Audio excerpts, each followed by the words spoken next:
This podcast is recorded on the traditional lands of the Kulin Nation. We acknowledge the traditional custodians of the land and pay our respects to their elders, past, present and emerging. We extend that respect to all Aboriginal and Torres Strait Islander peoples listening today. Hello and welcome to Give and Tote Cannabis Conversations, the show that aims to elevate the conversation about cannabis to a higher level. I'm your host Paul, and today it is my pleasure to welcome Andrew Gordon to the show. Andrew is the Chief Growth Officer for THC, a recognisable Vancouver cannabis retailer offering immaculate vibes and an expertly curated cannabis menu. He is also a founding member and Vice President of the BC Craft Farmers Co-op, whose mission is to maintain BC's status as an international cannabis leader and innovator. If you like what you hear today, please give us a 5-star rating and review on your podcast platform of choice, tell a friend, or simply just listen to another episode. But for now, please enjoy my conversation with Andrew Gordon.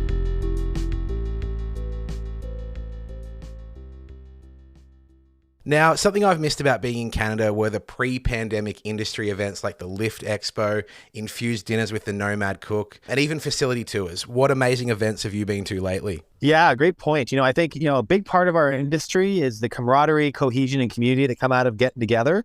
The best ideas always come out of the rub of ideas. So it's really important that we stay tight. We've built this mycelium that's helped us weather a lot of storms. It helped pre-legalization, us get organized and, in step with each other, developing common threads of interest, really developing communication lines that fed into what legalization ultimately represented. And a big part of that, of course, was the event scene, your lifts, your MJ BizCons, your ICBC events. Those were tremendous in terms of, galvanizing opportunity and reforming the regulatory landscape and engaging with key stakeholders on all fronts. So I think, Lift, I just attended in January here in Vancouver. That was a lot of fun. I am a little curious about how the traditional trade show scene is going to do in cannabis moving forward. I think that dog and pony show has been a little bit over-exercised in terms of its traditional approach. So I think we're going to see a big evolution in terms of how these get-togethers happen. And I'm proud to say I'm part of, stewarding a new opportunity moving forward in that regard. I'm the co-chair and one of the founders of the BC Craft Farmers Co-op, and we, along with the RCC BC, which is the Retail Cannabis Council of BC, which I'm also a director of, have put on this event now for a second year called the Summit. And what we're finding, it's a very small event. It's only 500 people at the El Dorado and Mateo Resort in Kelowna, which again, off the beaten path. And, it's Vancouver and Toronto that get a lot of the love when it comes to the conference and connection scene. And there's a lot of regional parts of the province that just don't get the representation, the engagement, and the opportunity to shine that they should. And particularly when you look at the supply chain and where the good cannabis is grown and where it's coming from, it's a lot of these regions, the Kootenays and the island, areas where traditionally we've seen, a very rich legacy history, a lot of great execution in terms of small scale craft products in the regulated environment.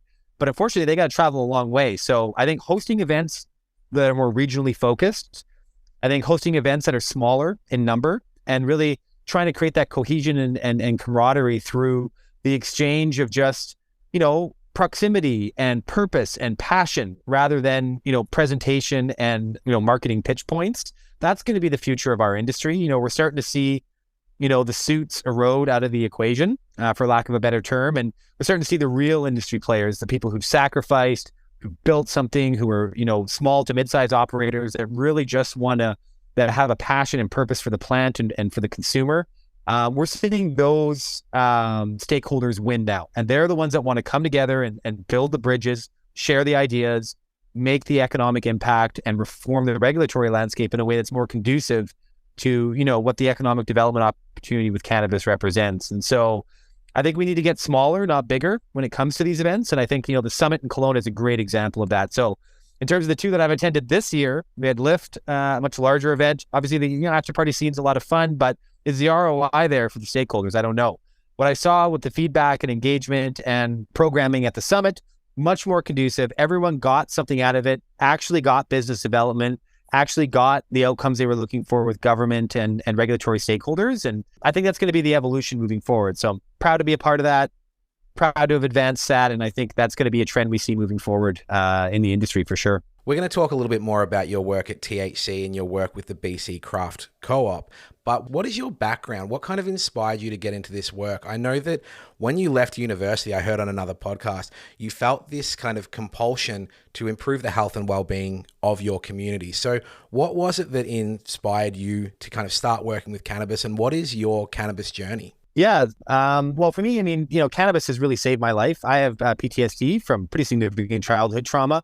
And I got to avoid a very debilitating pharmaceutical drug regimen by introducing cannabis into my life in college.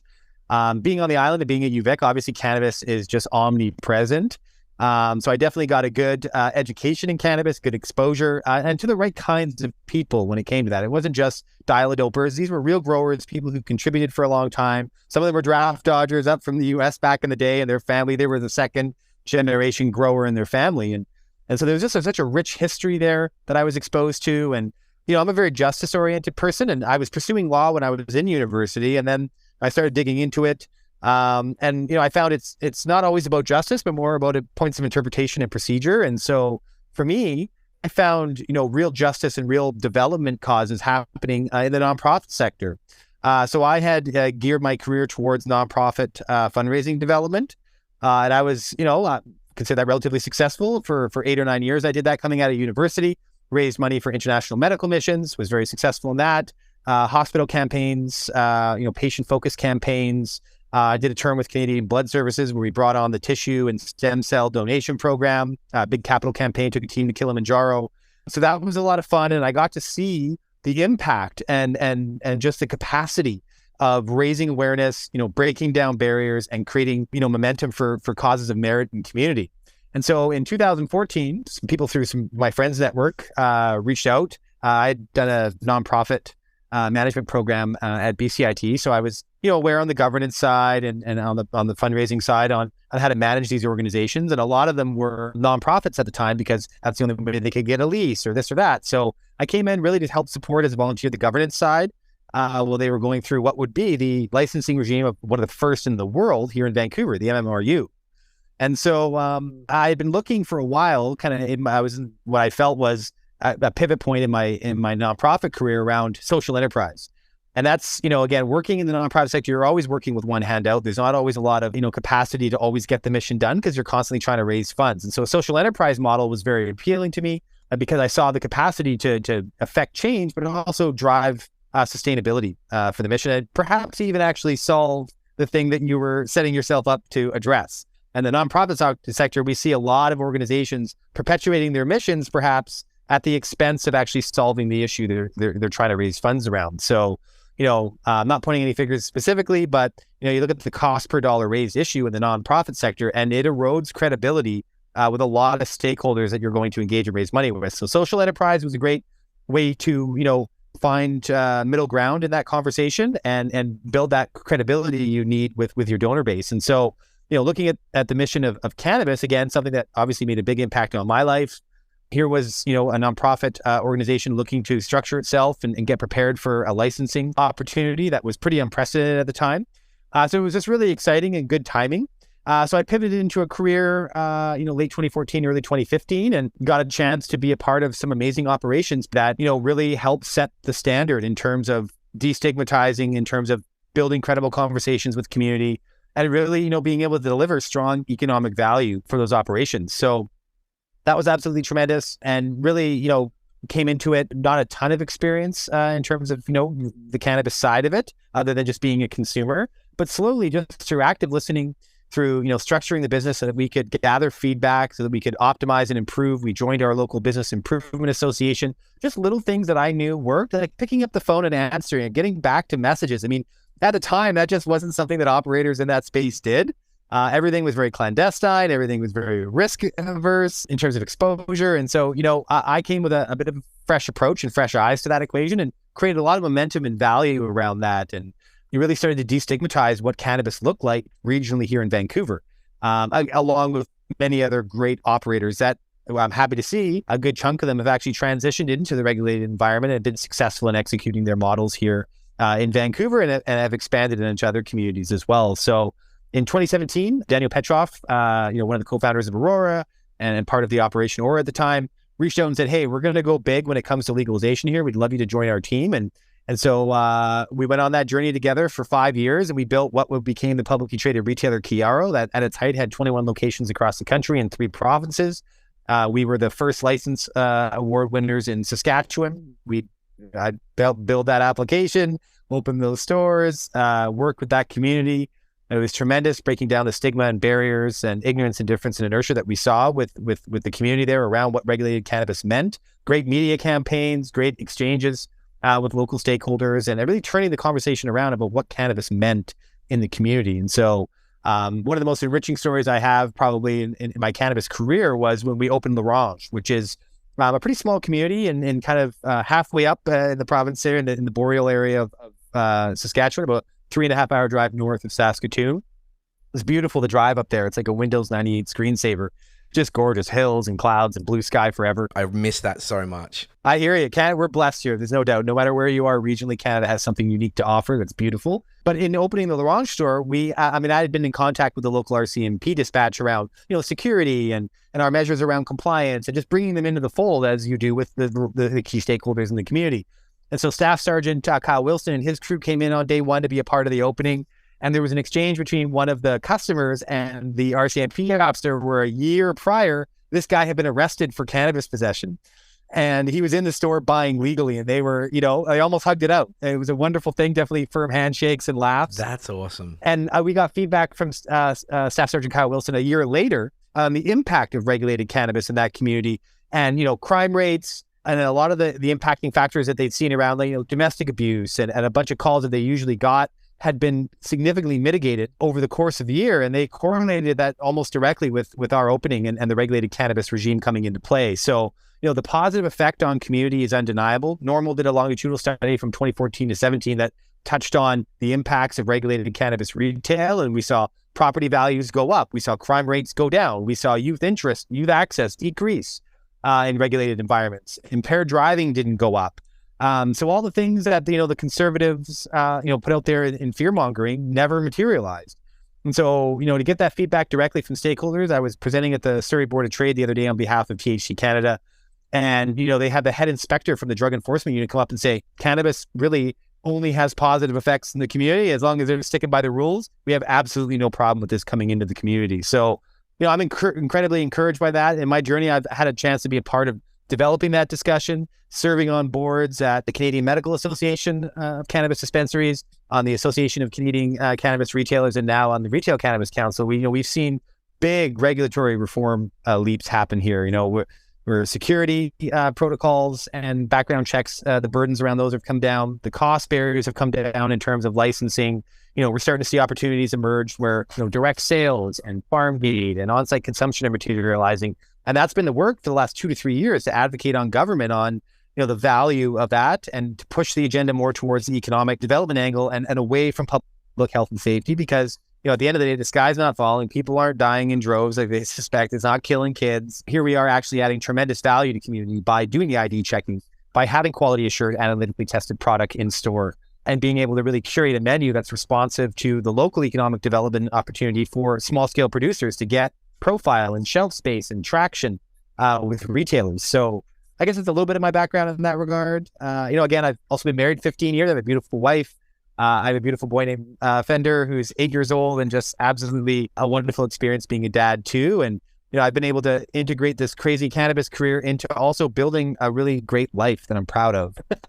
And so that for me has been the most meaningful part about being part of all of this. There's so much in what you just said that's fantastic. From the work that you're doing, it doesn't just inform Canadian work, but it also trickles over to places like Australia where we need to hear these challenges. You guys are years ahead of us. We are learning from the work that you're doing. In there, I also hear the amazing work you've done about regulations. And I will link in the show notes a great podcast you were on a couple of years ago, Canada's podcast, where you spoke about kind of the gap in regulation costs, in licensing fees, and the work that you've done there. But also, finally, that element of you being a family man, you're a dad, you're a husband as well as being involved in this space. And that just adds legitimacy. So often we think about stoners and people being lazy, but guest after guest that comes on this show proves to be a highly functioning human being. Yep. And that's so important for people to hear. Thank you. Yeah. Well, I think, again, the world has not yet seen what the capacity of the cannabis consumer can achieve. And we're only now just being able to demonstrate that. And, I'm a guy who, essentially smokes every day throughout the day to manage my PTSD and just improve my quality of life. And, some days I'm busy and I don't always get to puff, but until the evening. But generally speaking, like I'm happy to consume throughout the day and still be, a high functioning, contributing member of society and to my business, to my family, to my friends, and to my community. So let's touch on THC. To call it the Apple Store of dispensaries, I think undersells it. I think Agreed. The experience that is being provided at THC is way above Apple. Apple is a soulless corporation. THC has got a lot of heart, a lot of spirit, and a lot of love there. So let's talk about THC. I'm incredibly proud to be a part of this mission. I mean, I met Spencer back in 2015. We were both applying for licensing in Vancouver, and I've had a chance to see his trajectory grow and just that authentic exchange with community continue to be reinforced, reinvigorated, and reinterpreted as every new year presents new challenges and opportunities. And he's a guy that's a real one. He's been doing it forever and continues to keep the culture very much alive. And, I've gone through the experience of, sorry, we got a phone call in the background. Just adds to the authenticity. Yeah, it's all good. Yeah, exactly. I'm here in the back of the shop. And again, we're a small scale enterprise here. We got the one location in Vancouver. We're opening in Toronto in the summer. We got an application in Whistler. We're the only one in our zone, so we have a high probability of getting that one. And this is just a brand that, again, has established and founded itself in the legacy market. Obviously, quickly became one of the most iconic retail experiences in Canada. We were just awarded back-to-back AdCan Independent Retail Brand of the Year nationally. So incredibly proud to be a part of this team. And again, the relationships they have with their supply chain partners and to see the consistent pull from the consumer base towards this brand, towards our events, towards our experience has been tremendous. They've truly been setting the standard since day one. And that's through community-focused, brand-centric collaborations that drive a legendary customer experience. And that's something that when you come to THC, you can see, touch, and feel in every part of the store. We curate the menu extremely carefully, and everything is really optimized with the consumer's interests at heart. And Spencer has a following and a very inspirational story when it comes to being a young entrepreneur, being a BIPOC leader in the space. That's another reason why I really wanted to come and serve the mission of THC is we need to see models like this win in the regulated industry. This is, that bright, shining example for others that are waiting on the sidelines to convert in or transition or not. Can a brand like this succeed with all of its commitment to the plant, commitment to the culture, commitment to, the real smokers, as it were? Can it win? Can it be successful? Can it scale? And that's the mission I wanted to throw my whole heart and head at. And, so far we've been successful in that exercise. We've been able to raise capital during very difficult times to make plays and expand and grow the footprint. And that's a testament again to, the work Spencer's done to build a brand that's recognizable and that, keeps people coming back, again, through serving the community, being mindful of that customer experience and focusing on only the best products. We've never sold one iota of shelf space to a data program or to a producer.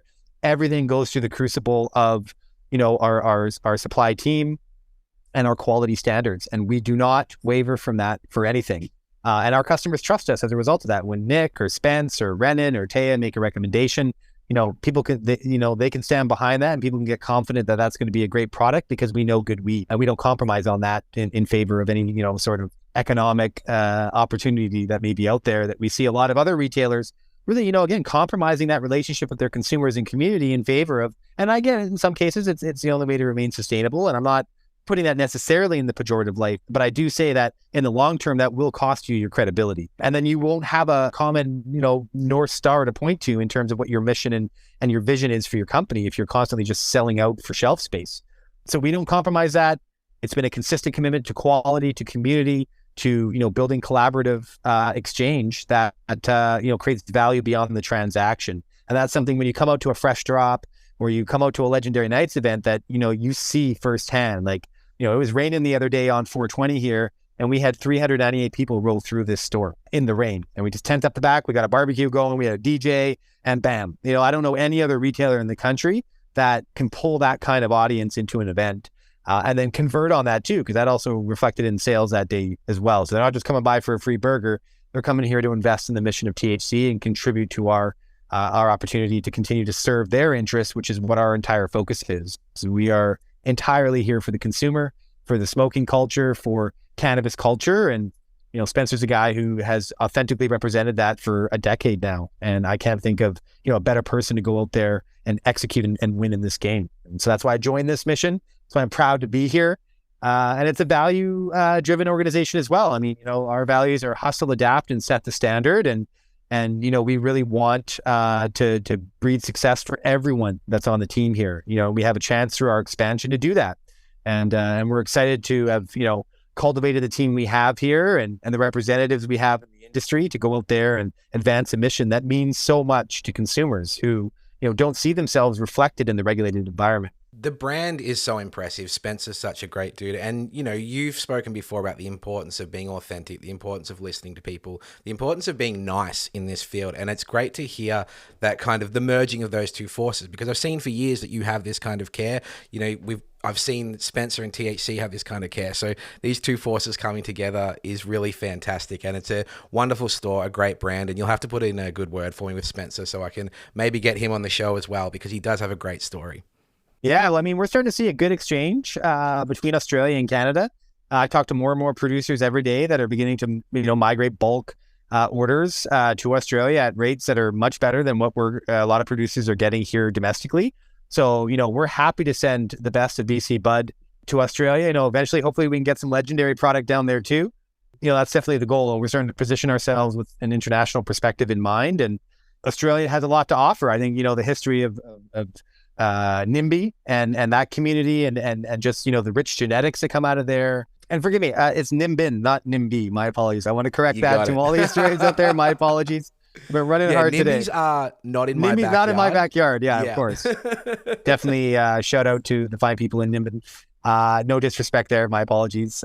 Respect the history and the culture there. I know you guys have had your festivals and your gatherings there for many, many years. And, there's been a rich exchange that's come out of that. And the people that have migrated to Canada from that community have been wonderful in terms of their contribution and insight. So there's a chance for Australia to take what's useful, absorb what's useful, discard what's useless, and add what is essentially your own. And I'm excited to see what regulated cannabis looks like in Australia.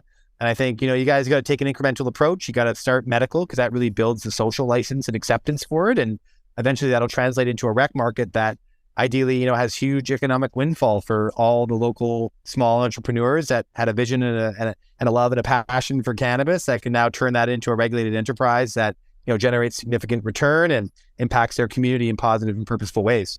It is very exciting. We've had medical since 2016. It really opened up last February. I'm a medical patient. Some of my products are imported from Canada. So it is great that we are stepping, they're baby steps, but we are getting there. So it's an exciting time. Let's use the tail end of this conversation to quickly just talk about the BC Craft Farmers Co-op. BC Bud is world renowned. Craft cannabis is so important. But in the midst of this federal legalization, why has the mission of this organization been so important? Why has it been so important to make sure craft cannabis still holds its value and is still present in people's minds? In terms of, the co-op, I mean, again, this is all about, again, we've seen a huge inflection in the market in terms of market share from large scale producers to craft producers. And that's based entirely on one qualifying factor is quality and commitment to the plant. And, this is not about creating shareholder value. This is about, again, creating value for consumers. And so craft cannabis producers are more acutely aware of that than anyone. We have a rich history here in British Columbia to convert on, not only for economic development, but just for, again, the promise of what legalization entailed to help bring an opportunity forward for those that had risked everything to help build what eventually became a legalized framework. So I want to acknowledge those growers, those distributors, those retailers. They provided a lot of insight and data and social license that opened up a wake of opportunity for all of us. And so the Craft Co-op really looks to inform, empower, and engage that stakeholder base while creating a rich exchange of service and support network, a bit of a mycelium for them to pull from to reduce costs, support success, and cultivate change in the legal marketplace. And so, we saw that rich history. We want to continue to develop on it, create paths forward that, give people sustainable economic development tracks that, again, can help provide for them and their family, get them out of the fear and uncertainty around an unregulated endeavor, and put them on track for something that will create generational wealth for them and their family. And, that extends into our First Nations communities as well. They were a stakeholder base that was not I feel, in my opinion, properly consulted in terms of the framing of legalization in this country. Anything in terms of a lesson we can share with Australia is get your First Nations partners on board and intimately involved in the discussions from the get-go. There's tremendous capacity in those communities, tremendous imagination, tremendous history and lore to pull from in terms of, not only just cannabis, but agricultural endeavor in general. And I think we need to go back to those traditional roots and provide economic opportunities that are aligned with that tradition. Cannabis very much dovetails beautifully into that.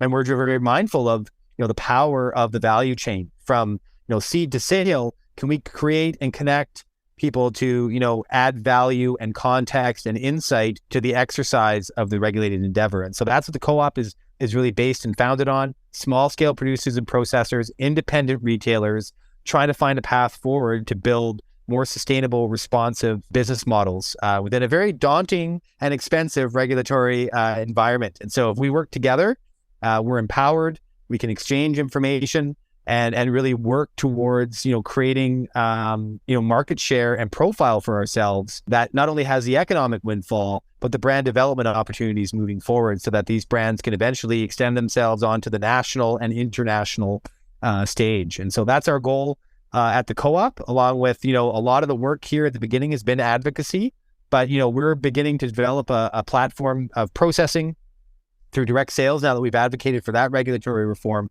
That's going to allow us to create unique partnerships through our supply chain that are going to add value for our members. And that's really what we're focused on here is now the economic development of the co-op over the next few years. And with the regulatory mechanisms now in play, we can achieve that. And so, instead of enduring all of the high tax burden, regulatory costs that we see, we're going to be able to give some of that back through dividends by being a member of the co-op and participating in the economic development of the platform to offset some of those costs to create more sustainable business ventures. We've been able to reach out to a lot of great pick and shovel businesses, a lot of service providers that have brought down their costs, have created unique offerings that add value above and beyond just, the transaction at hand to extend into real functioning relationships where, investment and guidance and insight and strategic support can be facilitated from the financial sector, from the insurance sector. Those are tremendous relationships that the co-op has been a part of stewarding that add tremendous value long-term for small-scale businesses trying to manage, a very competitive landscape, a very daunting and a very expensive one. So, the co-op really looks to create that mycelium so that we can exchange nutrients and all the essential elements for life in a way that's very efficient, that's, egalitarian approach and democratic in appeal. And I'm incredibly proud to be able to represent some of the best and brightest stories in BC cannabis through the co-op. Some of our members, have been growing for generations and now have businesses in the regulated environment that, are really blowing the quality standards out of the water. They're setting new standards through organic certification and even above that. So, we're building an ecosystem of success for small scale and independent operators. And, I'm proud to have been a founder of that. I'm proud to have served, vice president the last 2 years here and chair of the membership committee. And, we've grown a network that I'm incredibly proud to represent and we're still growing. The summit was a huge success for us. We've developed a ton of new leads on service providers. Members signed up.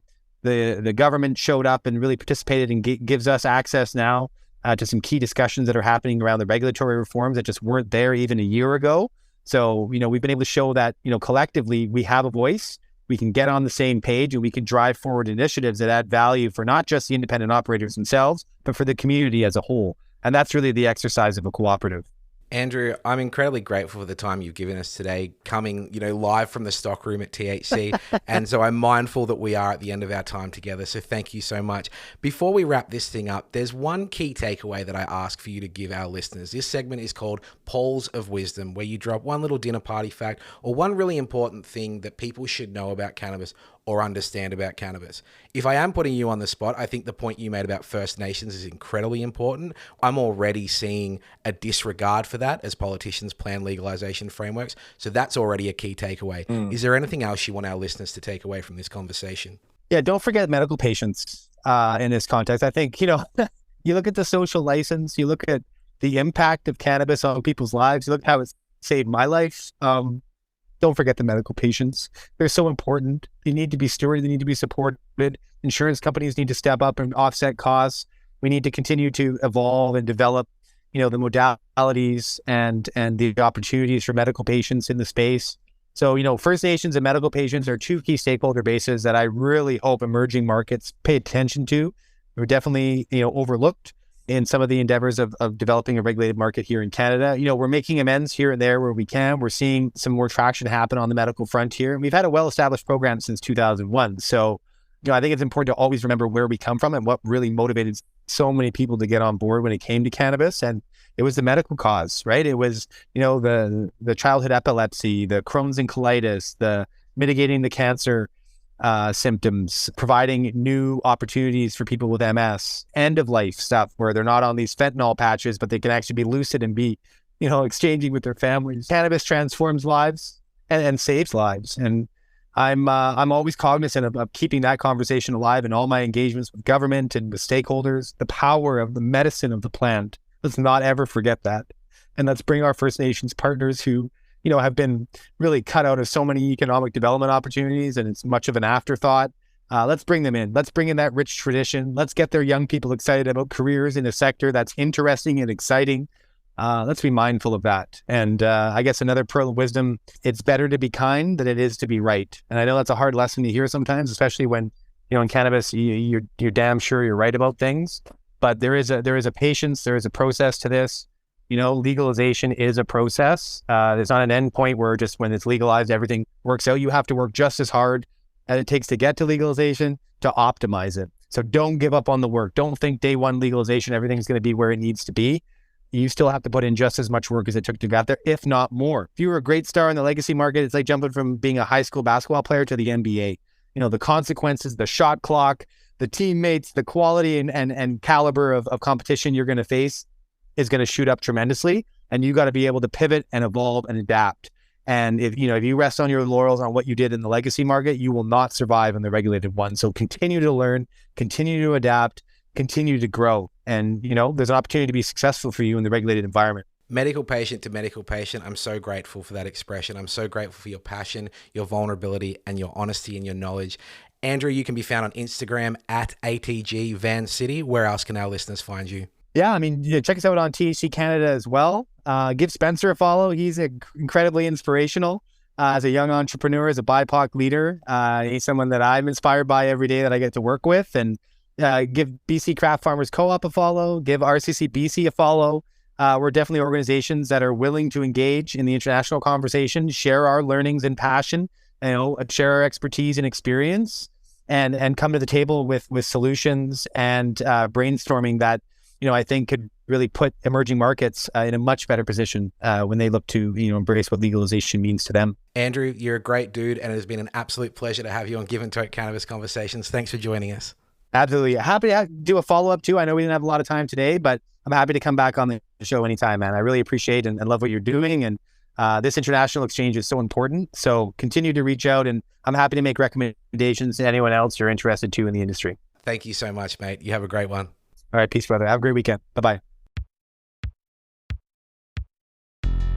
Give and Tote Cannabis Conversations is written and produced by me, Paul. Music written and produced by Big Mike. Follow us on Instagram at Give and Toke, or get in touch by emailing giveandtoke@gmail.com. You'll also find us on both Twitter and Facebook. All opinions expressed by program guests are solely their current opinions and do not necessarily reflect the position of Give and Toke. Content discussed in this show does not constitute medical advice. Cannabis is not legal everywhere, so please be aware of local laws.